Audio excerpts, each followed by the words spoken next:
उपलब्ध नहीं होते, इसलिए इसको हम हटा देते हैं, अपने कोर्स में रखने का प्रयास नहीं करते। तो हाइड्रोजन में बच्चों जानते होंगे हाइड्रोजन क्या है।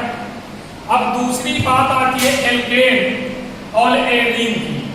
अब इनको भी जानना मस्ट है। कक्षा 11 में आपने पढ़ा होगा, खूब अच्छी तरह से याद होगा कि एल्केन, एल्कीन, एल्काइल ये हमारे ग्रुप होते हैं, संतृप्त हाइड्रोकार्बन और असंतृप्त हाइड्रोकार्बन। जब तक आपको हाइड्रोकार्बन नहीं आएगा तो इनका समूह नहीं बनेगा, और ये होते हैं एरोमेटिक। तो यहाँ जो बच्चों हमें पढ़ना है वो दो पार्टीशन में पढ़ना है। एक तो आपका हाइड्रोकार्बन के जो दो पार्ट हैं, एक हो गया संतृप्त हाइड्रोकार्बन, संतृप्त, और एक असंतृप्त, और ये जो है आपका एरोमेटिक हो जाता है, एरोमेटिक। ये दोनों एलिफैटिक के अंतर्गत आते हैं। तो देखिए एलिफैटिक और एरोमेटिक जब तक नहीं जानेंगे तो एल्केन और एलीन का जो क्रियात्मक समूह बनेंगे वो आप नहीं जान सकते। तो देखिए बच्चों, संतृप्त में जो हमारा जितने भी संतृप्त हाइड्रोकार्बन है उनको हम एल्केन कहेंगे। एल्केन का जो समान जनरल फार्मूला होता है CnH2n+2 होता है, और अगर इससे एक हाइड्रोजन बाहर निकाल दें अंकित से या बात अगर प्रेजेंटेशन करना है तो आपको डिलीट कर देंगे। ये जो जर्नल फार्मूला है एल्केन का CnH2n+2, अगर इसमें एक हाइड्रोजन हटा दिया जाए तो इसका जर्नल फार्मूला बन जाएगा CnH2n+1।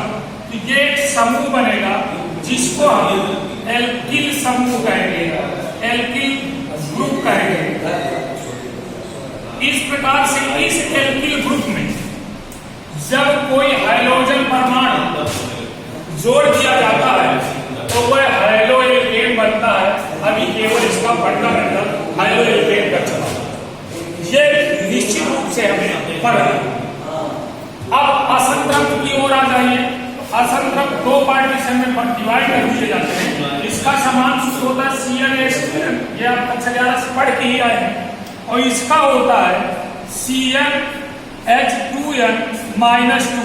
ये आप जान लीजिए, इनमें C के बीच में डबल बॉन्ड पाया जाता है,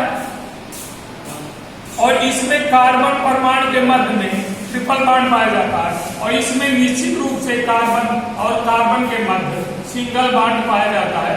ये इसकी रेयर कंडीशन में पहचान है। तो बच्चों, इनसे जब एक हाइड्रोजन, दो हाइड्रोजन या तीन हाइड्रोजन या चार हाइड्रोजन जब निकल जाते हैं और उसमें उतने ही हाइड्रोजन, कोई भी हाइड्रोजन, चार में से कोई भी जब उसमें संयुक्त हो जाता है तो हाइड्रो एल्केन का निर्माण होता है। इस प्रकार से हम बच्चों इसको पढ़ेंगे।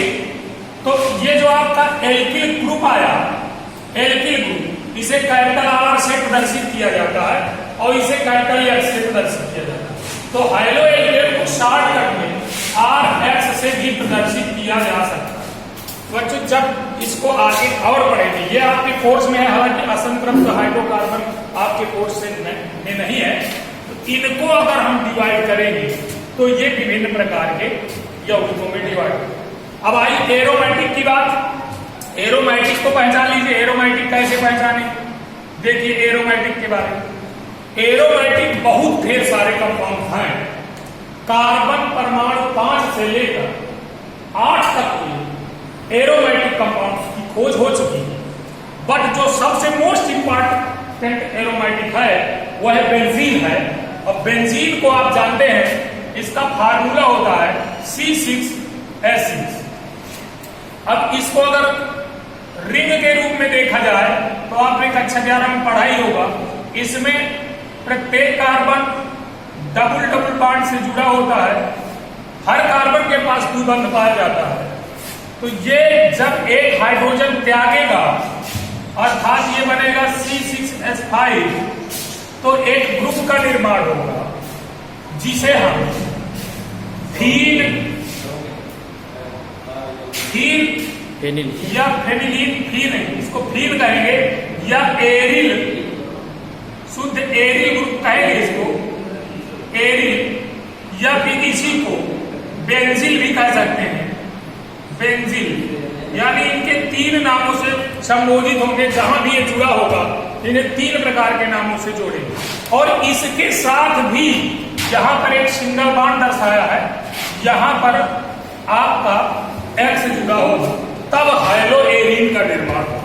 ये हाइलोजन का मतलब है वही हाइलोजन, एरीन का मतलब ये आ गया जो यहाँ एरीन है, ये एरीन का मतलब फीन, एरिल या बेंजीन, ये क्रियात्मक समूह फंक्शनल ग्रुप जब जुड़ जाएगा तभी हाइलो एरीन का निर्माण होगा।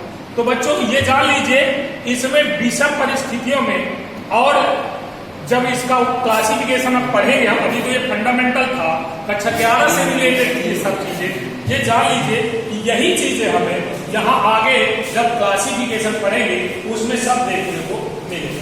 तो क्लासिफिकेशन आइए इसका देखते हैं, वर्गीकरण।